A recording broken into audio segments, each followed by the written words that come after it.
Hey everybody, Ethan here with the Standing Stone Podcast. We are back for another one. I have another special guest with us today. It is Jon Yaeger. We just finished up 3 days of testing, and yes, we are filming back to back. And that is because that is the things that we do here. When we have cool people in the presence, and when we're in the presence of cool people, that'd be a better way to say that, we like to pick brains and talk about how they became who they are and share that information with you. This is a channel and a podcast solely based around learning a sport and a passion that I've had for years and years. We try and share how we made it there, how you can be successful in this zone, as well as how other people that are just like you, that have real jobs, get to experience all of these things themselves. Thanks, Jon, for joining us today. Thanks for having me. I like it. So first and foremost, we talked on the way in from the airport, and you said you run a painting contracting company. Correct. What are you primarily painting? Because around here, you are not the right ethnicity to be a painter. So through a bunch of life circumstances, I did engineering for about 18 years before that. And had some... Engineering is such a generalized term. So what did you engineer? So my degree's in architectural engineering, okay, with a mechanical background. And my main job was to design automatic fire sprinkler systems for warehouses, nuclear plants. Things that need fires put out now. Paper facilities, yes. Real high hazard areas, and also commercial-based residential facilities, okay, nursing homes, that kind of thing. So you're the one that I was cussing on the prints when I was having to wire that stuff. That's exactly right. All right, got it. Yeah. Good. Yep. So once I got over that, had a job change. I was out on an elk hunt, got a pulmonary embolism. Ooh. And like within a very short amount of time. And so I was kind of jobless, and I was at home. I went down to the local coffee shop, and the lady who ran the coffee shop says, what are you doing? And I said, I don't have any jobs right now. What do you got? And she said, well, I've got a Victorian house down on Main Street. You want to come look at it, and you want to paint it? So I said, let me walk down. I looked at the house. I came back. We agreed on just a cash hourly wage. Mm-hmm. And I began to paint that job. And it was just me. I'm the company, of course, at the point. And it took me about three and a half months over the course of the summer. I got 18 referrals off of that job. Wow. And that was 23 years ago. Wow. And so now I've been doing, my main base is new residential homes. I do a lot of repaints on existing homes. I do the interiors. I do exteriors, log homes, decks, docks. But I've decks, docks. Help me out with that. So decks and docks. Decks and docks. Got around. It. There was a comma. He just went real fast. Yeah. Now. So where I live, there's a lot of water in Wisconsin. Sure. And if you don't have a dock, you've got a deck, or you've got both, and they need to be reconditioned and restained. So you're repurposing the finishes on those. And then what I really enjoy doing is I do a lot of stain matching and custom work right now. And so, I'll take a house that has brand new rough sawn barn board walls. I'll make it look like 100-year-old barn board. Oh, cool. And so I can do whatever combinations you want, really cool textures. Stone fireplaces, I'll take a dark fireplace with dark grout. I'll do what's called a German schmear over the top. So you re-grout all the grout with white, and you do a wash over the stone, and it's really nice and soft and rich looking. It's just some really cool effects I can get. And as far as I know, I am the only guy in my area that does that. And I think I'm the only guy in my area that owns a 40-foot aluminum ladder that I still use. Whoa. And so, it's I can't do it for a very long time. I mean, I'm aging. And I'm getting smarter, I think, as I go. So I really don't want to use that. So I just rent a lift now. But so I've really made a lot of contacts in the area, and about 88 to 85% of my work is repeat customers. I do no advertising. It's all referral based, and I've had really, really good luck on maintaining businesses.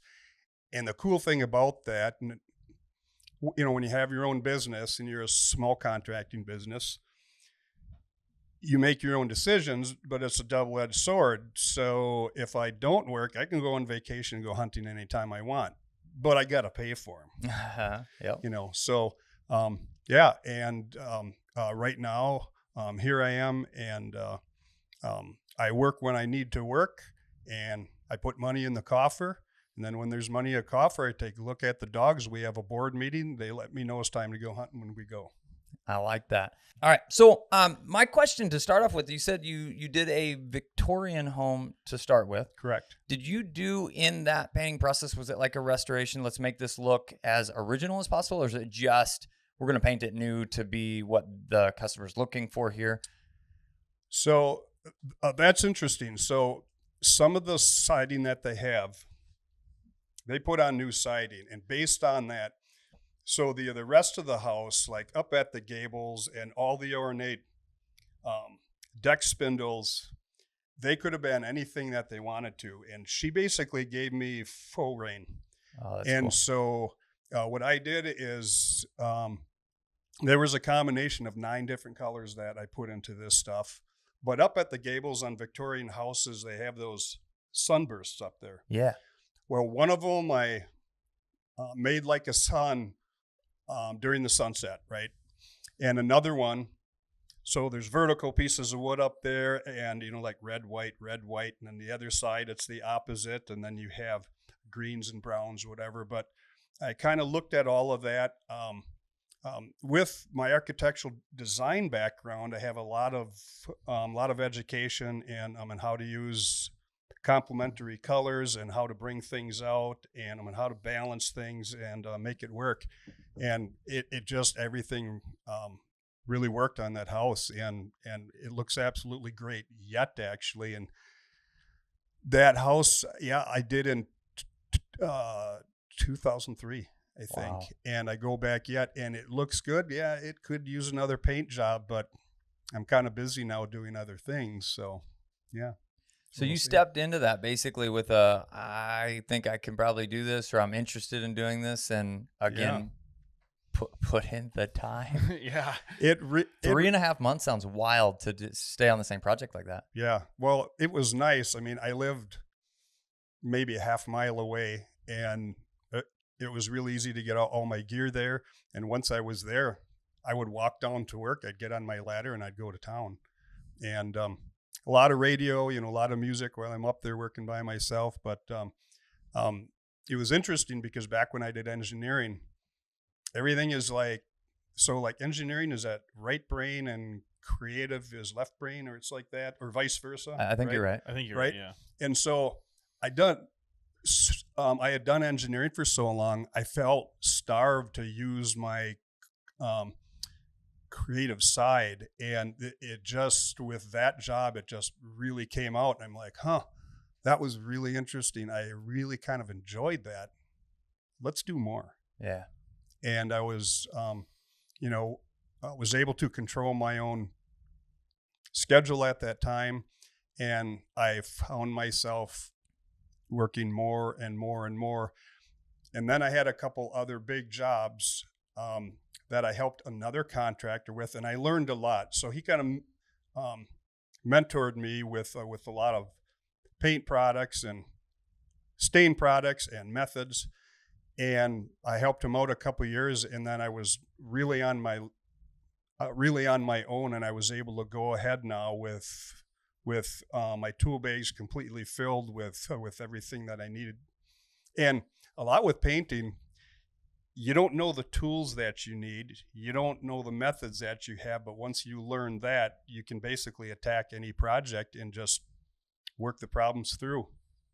That's awesome. It was it was really successful. So yeah, I'm That's awesome. really bad at painting, so yeah. I was wondering who painted your place here. If you guys, if you did it or you hired a professional. No, hire a professional. Yeah? Absolutely. Yeah. And that guy falls into the same category we're talking about. So we did a project on the back of our house and had some guys local to redo the deck, and then we added like a little sunroom type of thing. And when it got toward the end, this is a project that was supposed to take, what it was estimated at was like 3 months they were going to be doing. 8 months into the project on the deck and finishing out that room and all the pieces, he kind of either ran out of time or interest or, I don't know, maybe money or whatever it was, fell into a zone where you could see he's like, I need this done and I need to be out of here. And we got he had a new guy that I hadn't seen show up to do all the finished painting. I'm like, all right, Alexis, do you paint for yourself or do you paint for him? And he goes, no, I paint for myself. So, all right. So he hired you individually. This guy showed up at sometimes 7:30, 8 o'clock in the morning, which he's from Wichita. So it's an hour drive out here. That's a pretty early get go. And there were days that he was leaving at 9:30, 10 o'clock at night. Kids got to go to bed. Can you? Yeah. We just have to tone the music down just a tish. I get you're working your time and everything else. And he got done with it. And he put a full coat of paint on the outside. And he goes, man, I'm sorry, but this doesn't match. He said, I'm going to have to get like the codes are right. We got the paint, whatever. It doesn't match. He said, I'm going to have to go get more paint and we'll redo this, you know? And it's like that kind of attention to detail and that kind of willingness to do the right thing in the situation without complaining, telling me, yeah, deal with it, whatever. It's close enough, right? Like, man, can you look at some other painting job? So he ended up painting the entire inside of the house, and he came out here and painted all of this when we finished out the studio aspect of things. And so, no, we did not paint it. That's why it looks really good. Yeah, it looks great. It looks great. And but, I could kind of tell that.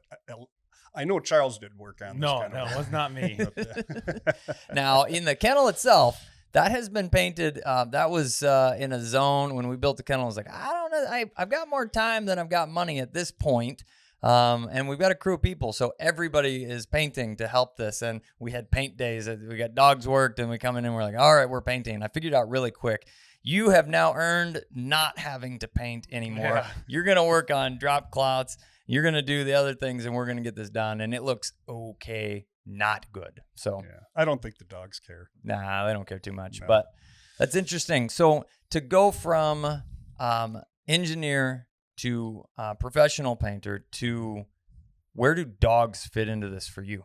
So back right before the time I went through the job change and the pulmonary embolism, I had just gotten.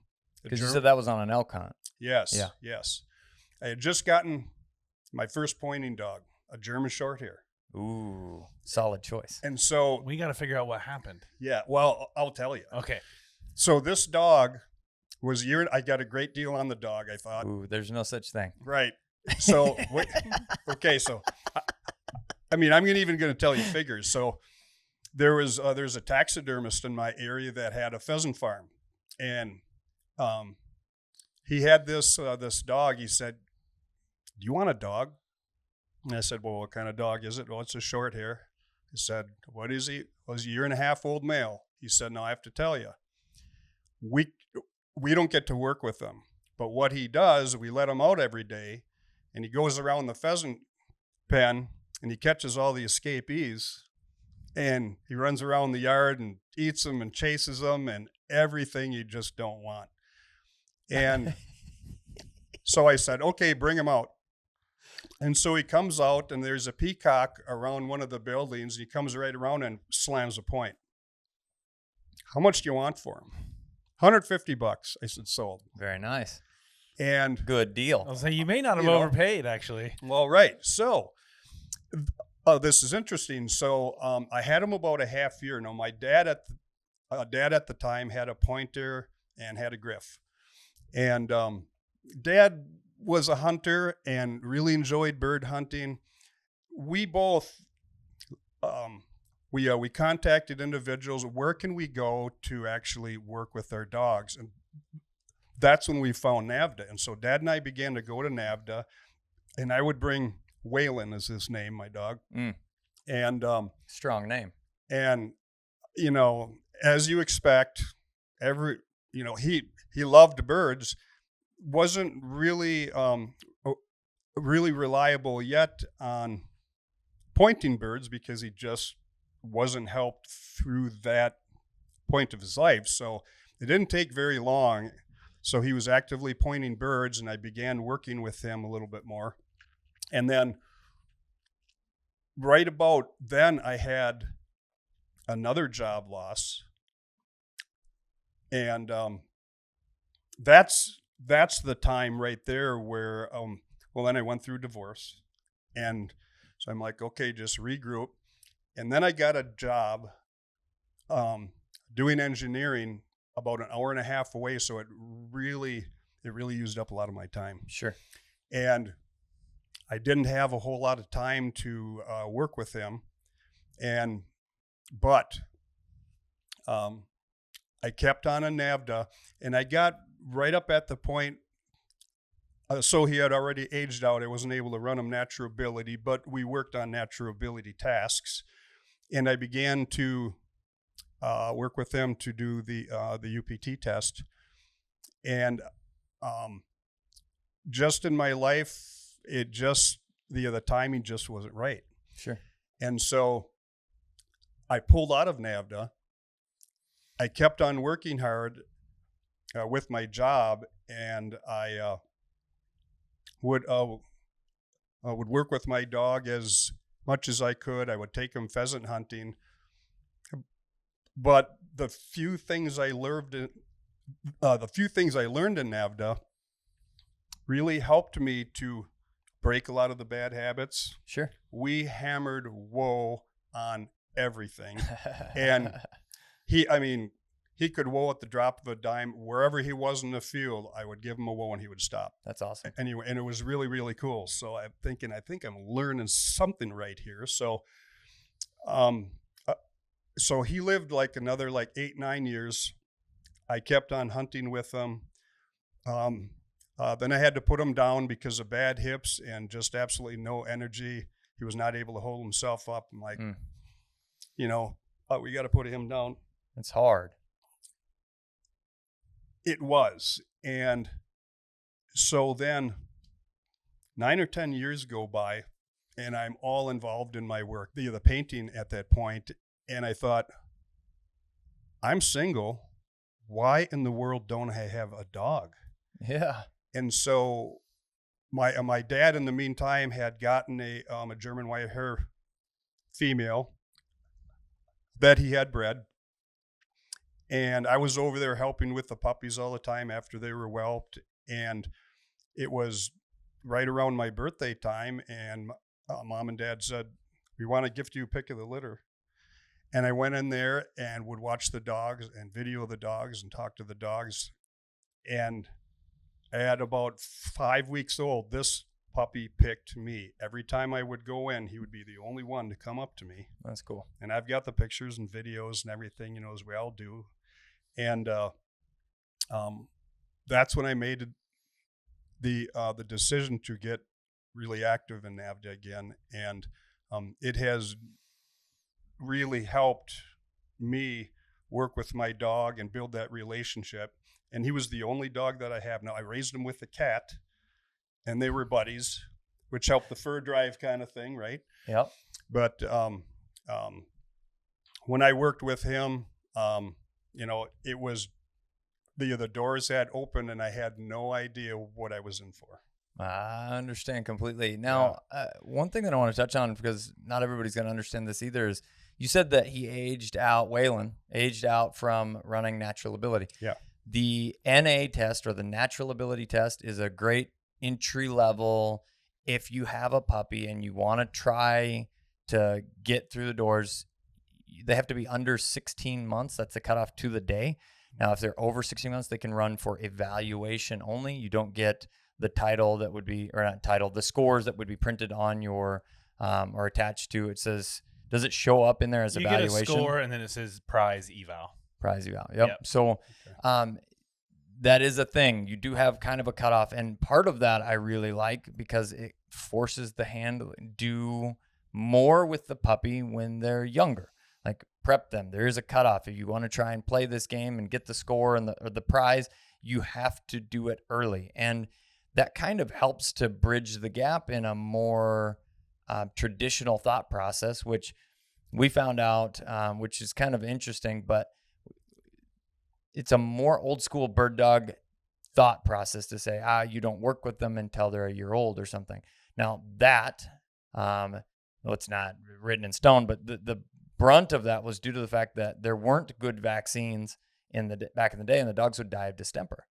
So if they didn't die of distemper, they're usually good by the time they were about a year. So let's not put time into them until they're over a year. And that followed through history as, well, we don't start training till they're a year, even superseding or passing the vaccination aspect of things. So it got stuck. They just hang out there in the pen, and they are dogs. And if they make it, then we start working with them.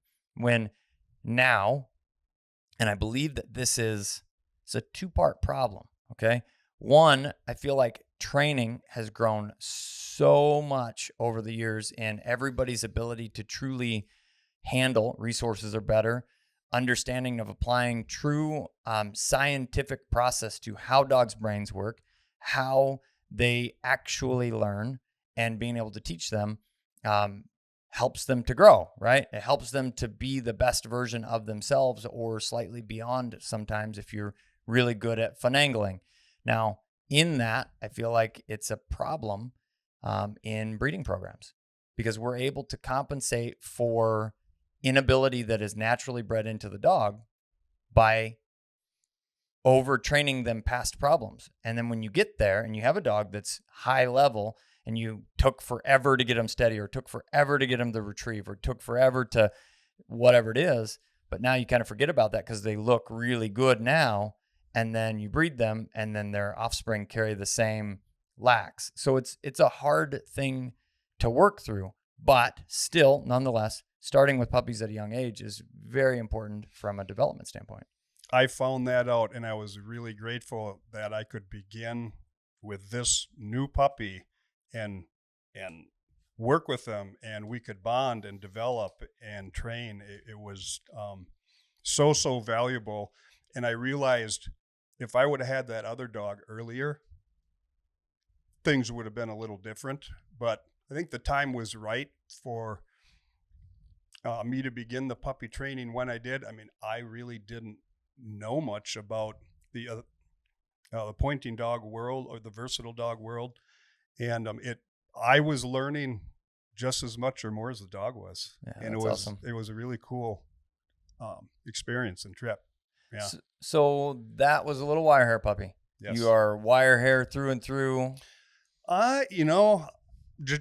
Just this afternoon, I said, Charles, I said, every time I hang around the short hairs, I can probably envision one in my future, and it's just a matter of when and how I can manage it. But doing what I do and looking at the dogs that I see, you really learn to appreciate a lot of the different breeds and what you like.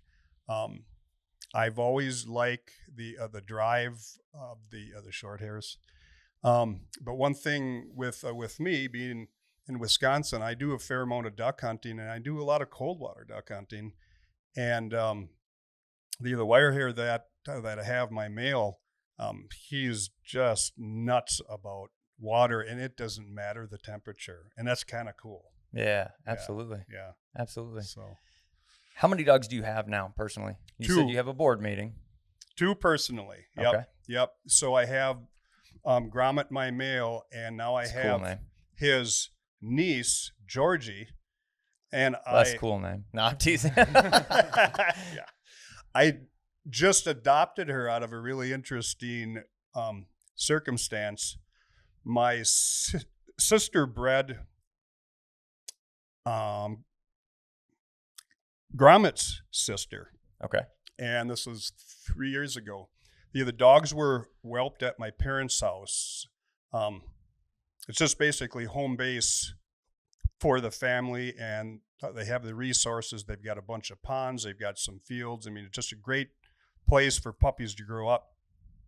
So my mom and dad are 78 years old. Okay. And they love dogs, and they've always loved dogs and cared for animals.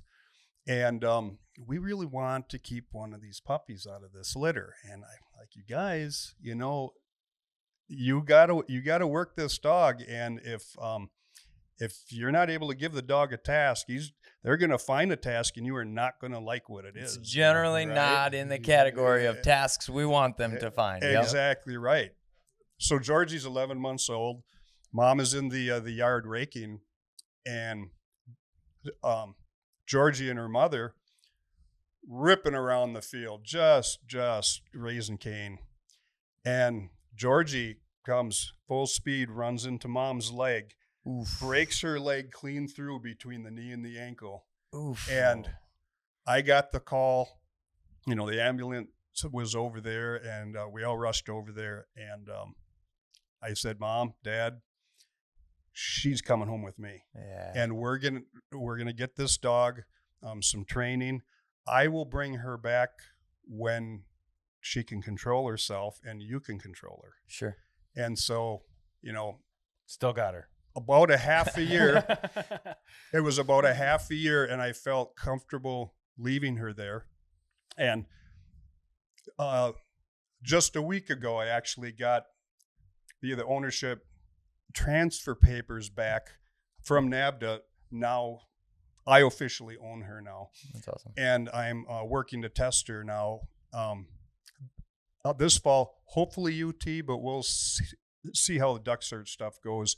Maybe I'll bump her down to GDT, but I think that would be a great test to run her through. Yeah, and the GDT, a newer test that is available. It's the middle ground between natural ability and utility, and it eliminates, it truly makes a better hurdle between, or stepping stone, I guess, between tests.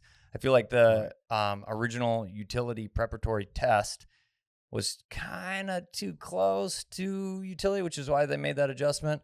The duck search is eliminated. They do have a steady mark on the water, and then they're steady until shot. They can break at shot in the field. So it does bridge a gap. Now, as a training standpoint, I strongly recommend anybody that is looking at either senior hunter, which would be the AKC, similar equivalents as far as field ask goes, train beyond whatever the testing ask is.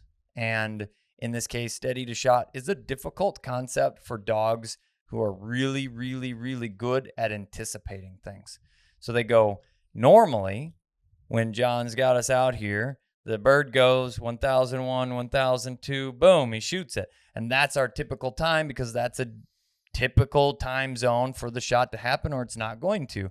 And they struggle with, the shot didn't go off, but I counted in my head, and now I'm going. So if you can take them beyond, and they have kind of a rough day at steady through wing, shot, and fall, you fall into a zone of still plenty steady enough, and it makes the day nicer. So if you are considering the middle ground step, train beyond, and you'll be much better prepared. The day will go smoother. You'll be happier with the outcome on the end. But it's interesting. So you said your parents are raising these wire hair litters. Have you had bird dogs around since you were a kid, or did they start this later in life? No, this is where I've been angry at myself for a number of years now, because so we had a lot of Labrador retrievers, chocolate labs, and we had a couple really nice litters of chocolate labs. Dad and I had a conversation. I said, Dad, you're not getting any younger, right? He's like, no, I'm not getting any younger. I want to be able to be up there and have a shot at a bird. So flushers, I absolutely love them. Great water dogs. I want to watch dogs work and be involved with the bird, with the whole experience. And that's why I moved on into pointers, but I didn't get my pointer. Let's see, that would be Waylon I got when I was about 34, Mhm. but then I didn't have him. I didn't have a dog, and I really decided I really need to get another dog. And I was well, let's see what I was 48 years old, and I got my wire hair, and I kicked myself like, where have I been all my life? I've been missing out on the good life with having a pointer. Yeah. Well, I am definitely biased in the sense of I would much rather hunt with bird dogs than flushing dogs in the upland side of things. But we have a really strong place with the program that we run in Texas that we utilize both. And that in itself is a very interesting ask because their primary focus, we utilize English cockers for a number of different reasons. Some of them real reasons, other of them less real reasons, but cockers are cute. Everybody loves them. You can't help but watch the little thing run around, and it's got so much go and hunt and drive and desire, and you pick them up and they just look like little fluffy teddy bears as puppies, and they're super, super cute. So what we're doing down there, we utilize them as part of the show, the experience, because they're cute and they're fun. They're also really low to the ground. So if there is ever a situation with quail, which typically don't fly up, they fly out and around and things like that, it's a safer thing to have a little dog versus a dog that's twice as big as that. Makes or 3 times as big as that. Or a me. Or a you with a stick, flushing birds out of a bush, right? So all of those things. But then in that preparation, if you train them, we use them as, we refer to them as strike dogs. They heel through the field. We hunt all of the dogs steady to wing, shot, and fall. And then they go in and flush quail in front of the dog. So it's very cool. They have to have a lot of obedience to be able to do that. And then in that process, though, they also lose the ability to independently hunt because they don't put enough emphasis on that. And you have to find a balance between go out and independently hunt and learn how to truly use your noser properly and not just rely on it's in front of that dog, because just relying on it's in front of that dog makes them kind of dumb flushers. They don't do a good job at winding. Oh, the covey ran up there and they can't track them as well. They just aren't as experienced in that category. So we actually hybrid with them. And all summer, basically, we work on independently flushing. And then we're also pulling them into a category that they will be steady to wing, shot, and fall, which is, there's hiccups in there. I'm working with some different guys on how to bridge the gap of, I need you to sit at flush 1,000 times, but at the same time, not remove any drive from your ability to flush the birds. Because it's not with these guys, because we're taking the right approach, I feel like, but they end up with enough reps of stopping them from, at the flush category, they start standing game, essentially pointing instead of flushing anymore. So it's a balance with that category, but it is a fun combination to be able to mix them together.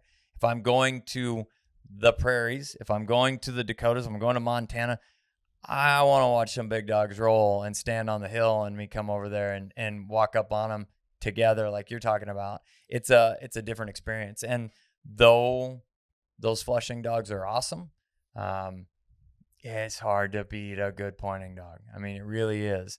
Now, in your situation, you gave ages, you're in the mid-30s and then mid to late 40s when you got into your wire hair, which was grommet first, right? Correct. Yes.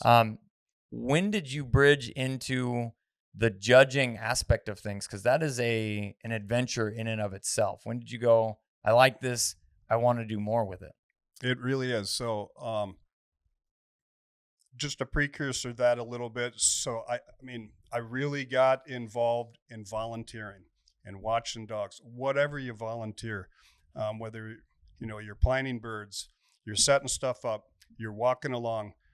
I would always pay attention to the pro trainers and the judges. I'm listening all the time and learning a lot of this stuff. And, this was working with the dogs and training for probably 7 years. And a buddy of mine, TJ McKenzie, I'm going to drop a name. He's been here. Yeah. And, he said, hey, have you ever considered getting into the apprentice program. And I said, I don't know what that is. What is this? And so he told me about it, and I thought about it for about a half a year. And I thought I was, I really don't have the time for it. But after I thought, I'm like, it's the logical path for me to get involved. I love reading dogs. I love evaluating dogs. And I love training dogs and then hunting. And so TJ and I were on a Christmas pheasant hunt. So we leave the day after Christmas, and we went to Iowa. And I got a hold of no birds there, by the way. Yeah, well, we found some. Oh, no. But Charles is on hot spotting one of the rising stars in the upland world right now. So they were on top for a lot of years. Yeah. So we got out there, and after a couple days, I had the apprentice interview. It was a phone interview, and I got approved right there to get into the apprentice program. And I thought, okay, I'll go through a year of apprenticeship. I'll see where I'm at the end of the year. Well, it was only a couple months, and you're learning, you're getting hacked on, you're putting yourself out there for criticism, which is kind of a tall order for a guy who likes doing his own thing, right? Sure. You kind of need to humble yourself. And if you're going to learn, you just have to have a mentality of, look, I want to learn.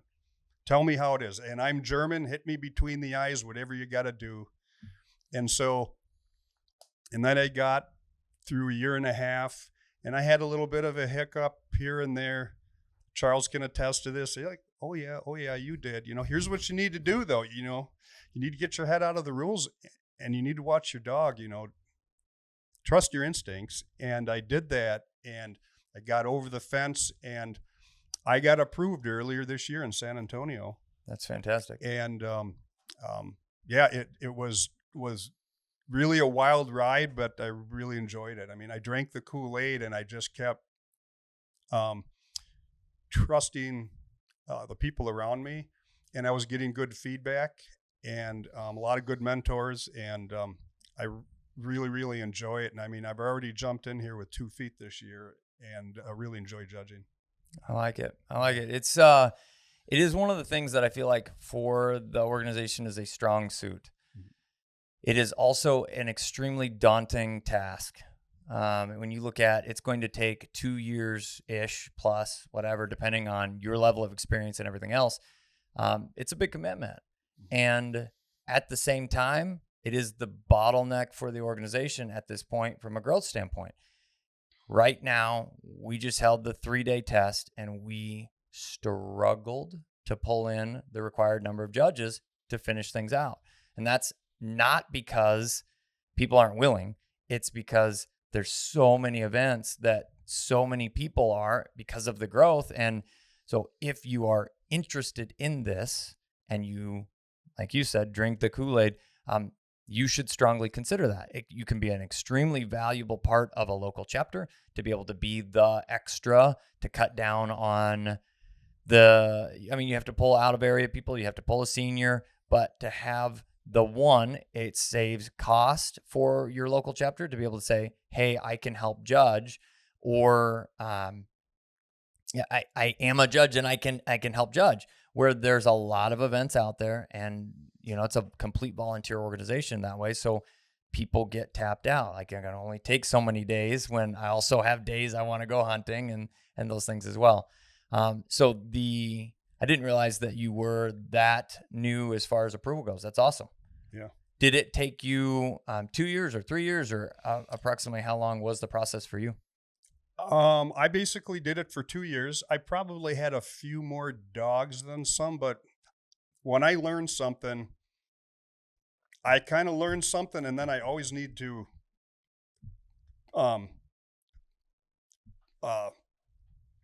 what's the term? I need to learn a little bit more to proof myself. Sure. So my confidence is they're like, yep, I got this. So I think I ended up with like 217 dogs in my apprenticeship. That's a lot. And again, when you're looking at this, 10 NA dogs is the maximum that can be run in one day. 6 utility dogs is the maximum that can be run in one day. When you think about 217, over 200 dogs, that's a lot of days of judging. It's a lot of travel. That's a huge commitment. Now, spread over a couple of years, it allows that process to truly sink in. You get good at it. It's not like you crammed for the test. You kind of were real good at it, and then you fall off because maybe the understanding isn't quite as second nature as you go. So I think that is valuable for, again, anybody that gets into this. You start running dogs. The piece that I feel like gets missed, and what you said that you specifically did is huge, but you wanted more to make sure that your true understanding was there than what even might have been required, which it's not an exact number. It's more about your performance as an apprentice. But they do have some minimums involved in that, and you should look into that process if you're interested. But at the same time, I feel like the piece that is missing from a majority of people that I watch is truly the ability to read and understand what's going on. And if you have dog experience, that is a piece that has to be there. And you should also be gaining experience as a hunter and gaining experience training your own dogs, watching and helping at training days or training with your buddies or whatever it is, because reading dogs is what you're doing. What did they do there? How can I truly apply the rules that are here to what I saw, not what I think happened because I've never seen something like that before? Or how would this outside of the box situation, because they can't paint everything in, right? There's not a rule for everything. It does involve applying rules to what you saw that day. And weird things happen, like multiple birds get shot in multiple directions. What does that look like in a realistic situation? If we were hunting, what would we do? How would we evaluate this piece? So you've got to have experience all the way around. So I'm saying, go do this. It could be helpful, but gain all of the pieces of experience if you're interested. Absolutely. Now, it sounds like I was going to jump into how the two of you met, because Charles has helped pull in the people as far as I know some judges that hopefully we can rope them into coming up and helping us.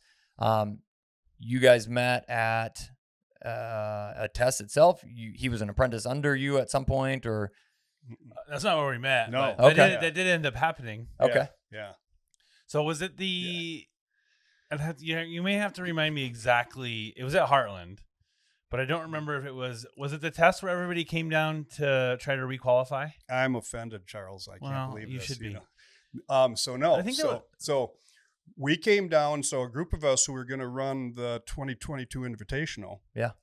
We came down to Heartland that year, and we ran dogs and we trained together.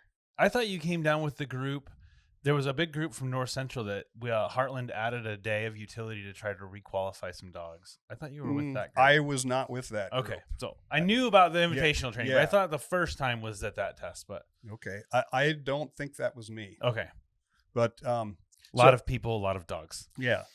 But that was interesting because we were working on braces, of course, in the field and doing field work. Well, we get there, I meet Charles, and he says, does anybody have a problem if we run like a 4-dog brace?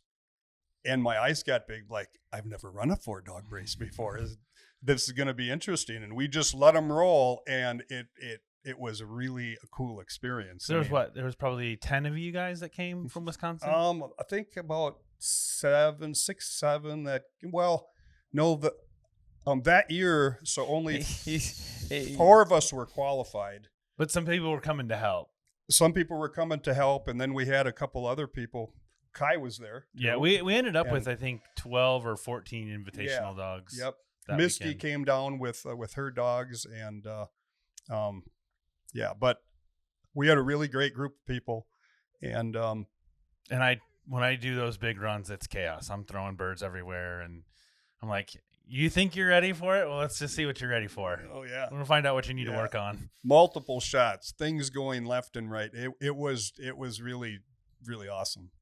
Yeah. It is. It's a fun thing to be able to see From a judging and a handling standpoint, I am not a NAVHDA judge. I think a lot of people know that. I am an AKC hunt test judge. But at the same time, until you've been in enough events, seen enough of dogs, been involved in enough training situations, you go, these are things that have caused hiccups for me and or other people in the past. How can we apply that to training? If they've experienced it in training, then we got a better chance of handling it when it could happen someday to our dogs. Things like you go to flush the bird and it goes between your legs and hits the dog in the face, or they do run with the wind. Like inevitably you can't run with the wind in their face the whole time, or crosswinds that are perfect. And even if you do have that situation, they're quartering across the field and they just run over one that they didn't have the opportunity to smell. What's going to happen in that situation? What happens when the dog is running and a judge or a gunner or somebody else walks and stumbles over a random extra bird that's out there and it flies in front of the dog? They have to handle those kind of things. And if you don't know, again, what you don't know or how to prepare for that, it can cause frustration come test day, or like, what is this? And how did that happen? How did that happen? Every brace, actually. Yeah, I've never seen that before. It does happen all the time. And so we try again to over prepare, but it's based off of a whole backlog of all of the things that we've screwed up. It is an interesting thing, and adding, though I am a strong believer of training the test pieces the way that they look, so that the dog has a small piece of understanding this is exactly what I'm going to be expected of. But at the same time, let's add chaos to that. We add random gunfire in training. We do stuff like set up. Charles has struggled with East, the goofball, who everybody loves because he's an absolutely fantastic dog. But he pulls this wild card at an event where he takes birds to the gunners. Not to Charles. Yeah. And it's like, you don't know anybody. And granted, in the test that happened, he knew me, but I don't know if he took one to you. He didn't take the one other to me. Gunner. Yeah, he took it to the other gunner, and he starts taking birds everywhere. I'm like, okay, never seen this before. Like, literally never seen this out of this dog ever. He's the most happy, most cooperative. Bet the farm on it.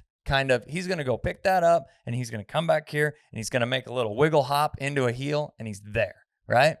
And so he's bringing the dog. So now we go, well, every dog is going to be prepared to this, but to a tough level. So I'm gunning for him. I don't move behind the dogs to make this simple. Around. I don't turn around. I stand there and look at him, and then I kneel down like, ooh, bring it to me. And then he gets handled. No, you bring it to the person that's supposed to handle. So we add, you can't constantly push.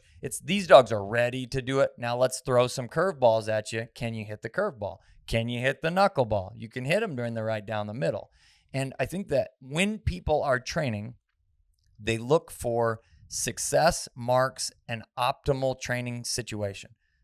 If the dog goes around and it looks perfect, dang, we did it right today. And not that my goal is failure, but if we don't challenge the dog, they're never going to get any better. We talk about challenge as the key to growth, and that falls in a category of some level of stress. When people talk about or hear the term, I would assume you hear, we need to stress our dogs in order for them to be able to grow. They go, ooh, I don't want that. I want them to be successful. I want them to be able. There is a time and a place for we build and develop puppies to be successful and help them to grow, nourish. When we get into the more challenging stuff, you have to challenge them. And that comes with a certain level of stress. Stress is a requirement for growth. Everybody has heard me say that lots of times, but stress is a requirement for growth. One of the most applicable things that you can think about is muscles. If you don't use your muscles, they atrophy. If you stress them, they will grow. If you stress them too much, they break. And if you break that muscle, it takes a very long time to heal. If you stress them, you break them down just a little bit, they heal back stronger.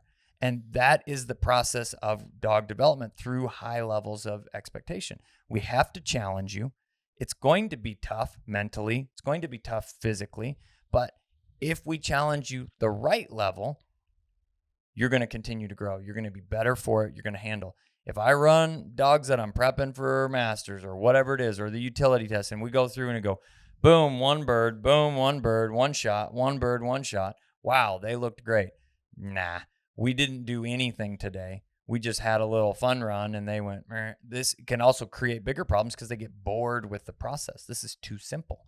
So let's add challenge in a way that helps them to have to think and work and then ultimately grow. If it all falls apart, you go, well, I probably asked too much. Yeah.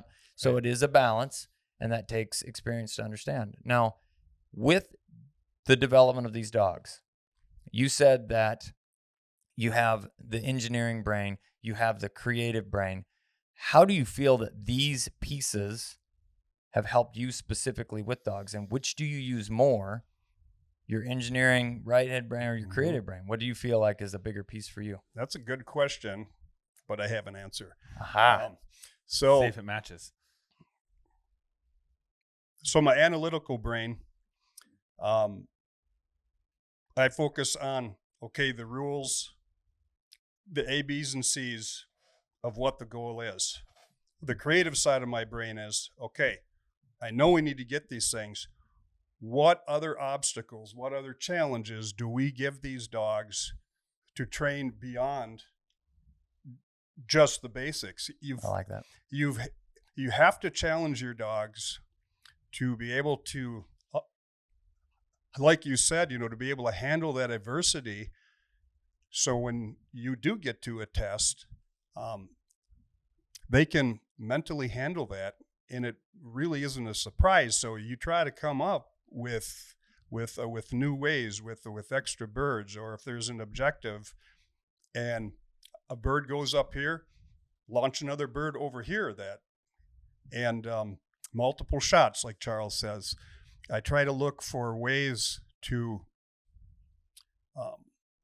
change my dog's concentration a little bit. I add extra things, so they have to decide what their reaction is, and if they don't, you can get a correction. If you go out and you have a training day with no corrections, you're really just not growing at that point, right? Mm-hmm. And so I guess I try to use that, the creative side of my brain, not only just in training, but don't train on the same field. Don't train on the same water. You need to give them different looks. So they're versatile dogs. They need to be able to handle versatile situations. Yeah, home ground can become familiar and easy pretty quick. And you typically say three fields. I feel like dogs' magic number tends to fall in threes.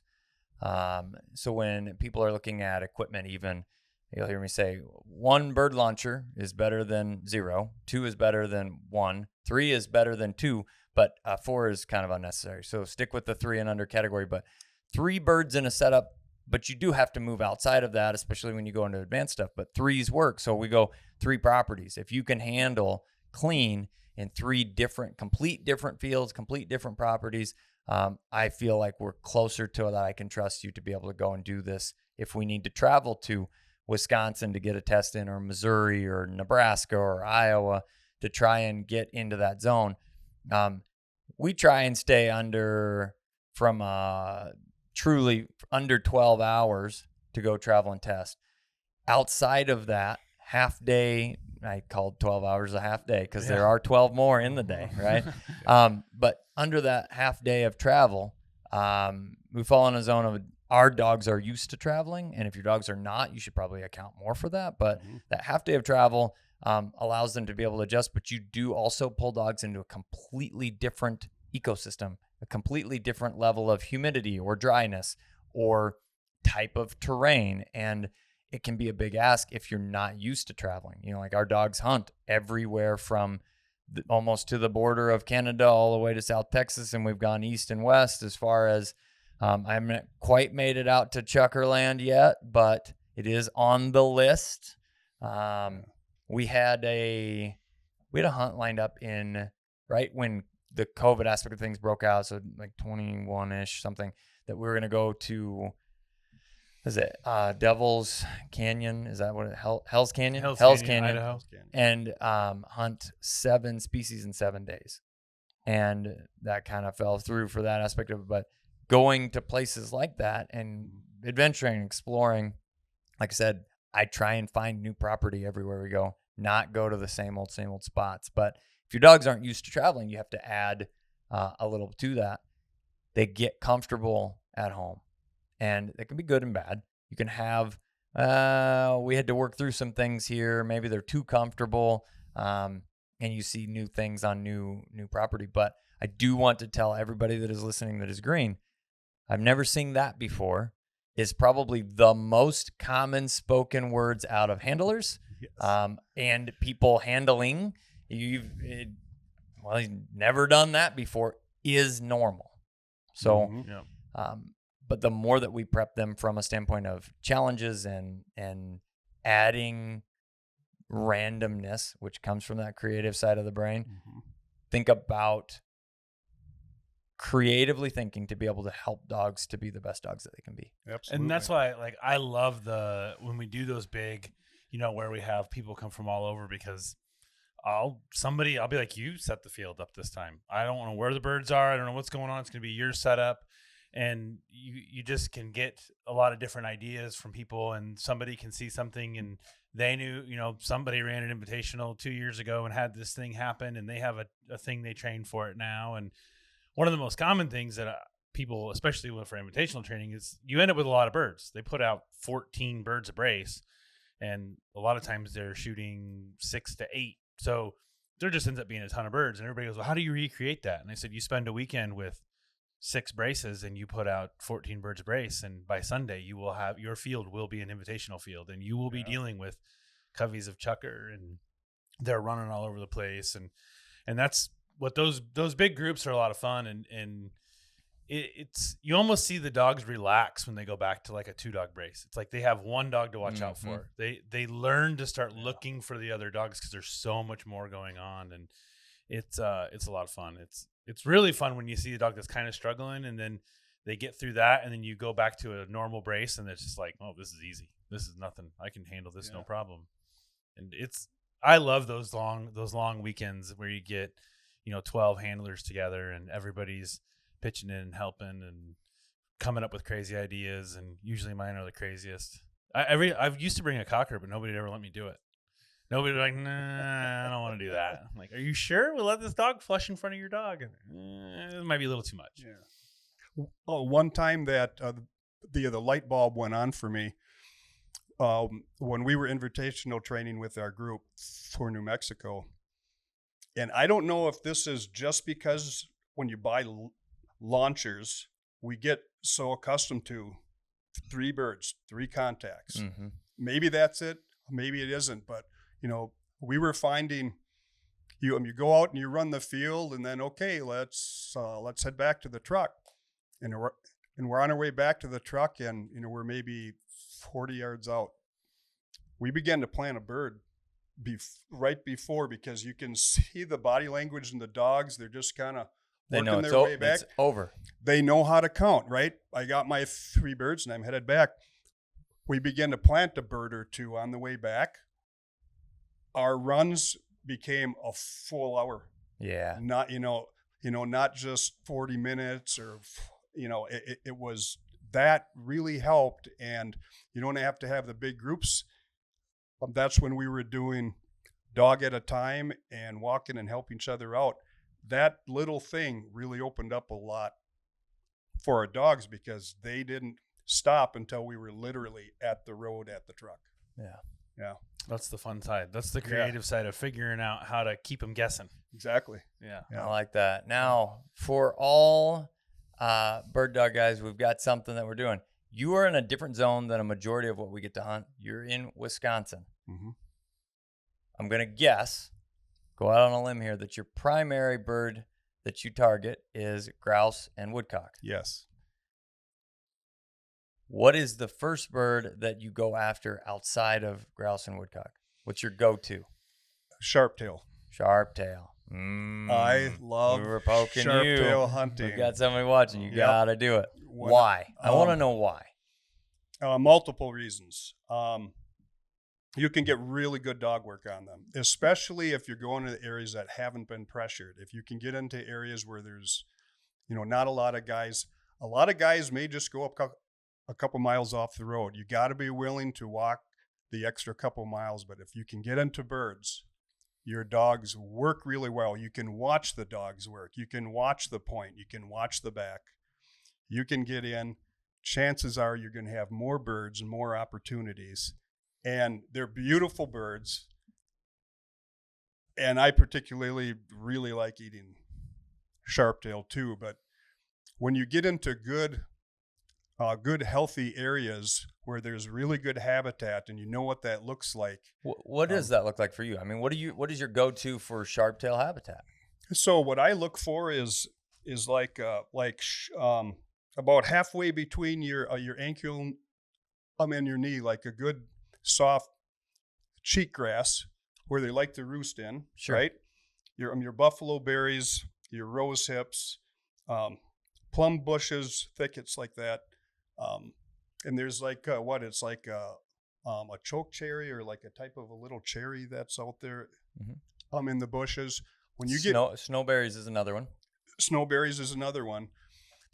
So when you have a majority of the cheatgrass out there, but then and the Russian olives too, you get a balance of that, and you learn to see what the fertile habitat looks like. You can go anywhere driving down the road and say, that's good habitat. You don't even have to get out of your truck. And once I learned that, my success rate went way up because I did a lot of DIY. I didn't have anybody with me. It was just me and the dog. And we went hunting and we looked around and we got into birds and we came back to camp. Hey, what'd you get today? I don't really want to tell you because I did really good, Yeah. And then with all of that, then you go along the agriculture within that habitat. Now all of a sudden you're getting into huns. And if you're going along, it's getting lower. You have a little bit of cattails or a little bit higher egg. You may get into a pheasant. I've had the objectives that we go to, the plum thickets, out of the same flush. I've had a sharptail, the hun, and a rooster all fly out of there at the same time. That's and I'm wild. like, which one do we just take them all? But I only That's have an wild. over and under, so I pick one first and focus on that. Purist. Right? Yeah, the rooster gets to go. Yeah. And that's me. Yeah. And I love hunting roosters, but if that happened to me, hunt and sharptail in the same shot would be sweet. 100%. I mean, I let the rooster go. If I get a good one at the sharptail, I'll take him, and then maybe the hun. But usually by that time, he's just buzzed off like a bee. But every once in a while, I'm able to get a shot off and get him too. But that is fun. That is a blast. I like it too. That's the biggest thing I tell people as well. If you're in cover over your knees, no matter how tall you are probably in the wrong place for sharptail. Yep.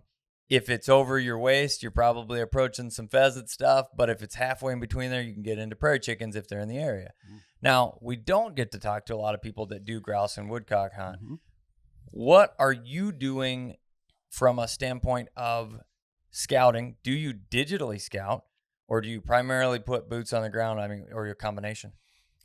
So I'm going to precursor this with, I have not done enough grouse and woodcock hunting in my entire life. I just began this a few years ago. Got it.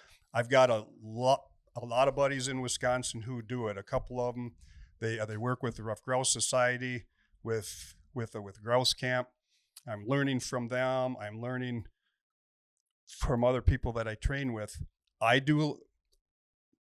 So I use Onyx, and I do a lot of e-scouting for areas that look good. Then I drive there, and the type of cover I'm looking for and what's worked so far, younger growth, got like 3 to maybe 6-year-old growth aspen trees, with a little bit of diversity. They like a little bit of water, but you like to have anything that goes higher. you have an undergrowth underneath of like the wild hazelnuts out there. Yeah. The brush cover underneath where they can hide in, they can forage in. Those are the kind of areas, you don't get big, long bands of that. It's kind of in pods because you got a lot of wet areas, and then you go up on a hump and you hit the areas with a good cover, and then you cross another one and you hit another one and you just make a big loop.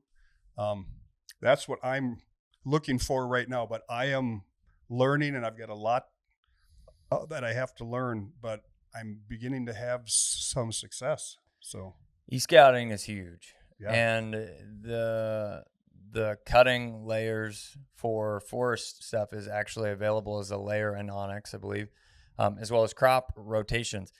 Everything that we hunt involves food sources. That's what you just talked about. You got to be in the right cover, but you're talking about sharp-tail food sources, right? Yep. Pheasants, where do you hunt them? Low-lying areas next to food sources. Grouse, proper timber cuttings with food sources. That is what every single species everywhere, they need to eat. And so you figure out what they eat, when they eat it, and that is the key. Then the last, when you find them, you mark it, and then you can apply that in reverse, essentially. Okay, that's what this looks like, e-scouting. Now I know. And then start going, okay, this looks similar. Mark that so that let's go check that. This looks similar. Let's go check that. This looks similar. Let's go check those things. So it's insanely easier today, though there is less access than there was in the past. It's harder to get on private ground, but you do, if you're trying to break into this and you don't know all of those pieces, you do have a lot of resources to, I don't want to say insanely easier. There's a lot more resources to save boots on the ground anyhow, in that process. And then ultimately you got to go check them. Yeah. Yeah, That was like absolutely. when the first time when Robert and I went to North Dakota and we spent a day and didn't move a sharp-tail, and I called Ethan, I go, what are we looking for? Like, because I feel like we're kind of there, but we're not there. And then you gave me a list of stuff, and I'm like walking around in the field for the first hour, and I'm like, this is completely wrong. And then literally went up a hill to get a better look, and I started seeing snowberries and some stuff, and I'm like, oh, this is starting to be, ding, Garmin goes off, and I'm like, oh, okay, got it now. Now we're here. And then it was like, once you know what to look for, it's like you can just save so much more time going, this isn't it. And we've done that a lot. You look at a spot, it looks pretty good, grass height looks good, you get out there and you go, there is nothing out here for them. They're not going to be here. We got to just cut our losses and get out of here and go find something else. But it's been a lot of fun. I love watching the dog work. You can just see them, and I love the country they live in too. Yeah. That's my kind of like beautiful. rolling hills and getting to see for miles. And I used to be, you wouldn't have caught me anywhere but shooting pheasants, but now the sharp-tails got me. Well, and it does extend the season. Yeah. It adds more time if you can get there and do it, adds more time for you and the dogs because it usually opens first. It's also prime time when it opens as opposed to late season stuff. They bunch up in big groups. They're still around. They're harder to get close to with lots of eyeballs. So, and then they move. Again, food sources. We chase all of that through the beginning part of the year of berries are there. If we get a cold snap, they start cutting grain. Then we move to grain edges and all of those pieces with still maintaining the same type of, shorter cover next to a pasture ground, basically, that's not overgrazed is what a big part of what we end up hunting is. But I love it. It's a great conversation. I appreciate the time. I appreciate you being willing to do this and sharing the pieces. Like everybody comes from different walks of life. Everybody approaches this process differently. Some are born and raised into it. A lot of people are just excited about something new. They get a dog, and a lot of times the dog brings them into the sport. We see a lot of that. I want to get this dog because I think they're cool and they're active, and then, wow, they really love this thing, hunting. Yeah. Well, I can learn to do that with them because I love my dog. 100%. Don't look at my ceiling when you get to my house because I painted it. So, well, thanks guys for the conversation here, and that's all the time we have for today. I'm the guy with the pink gun. We'll catch you in the next one.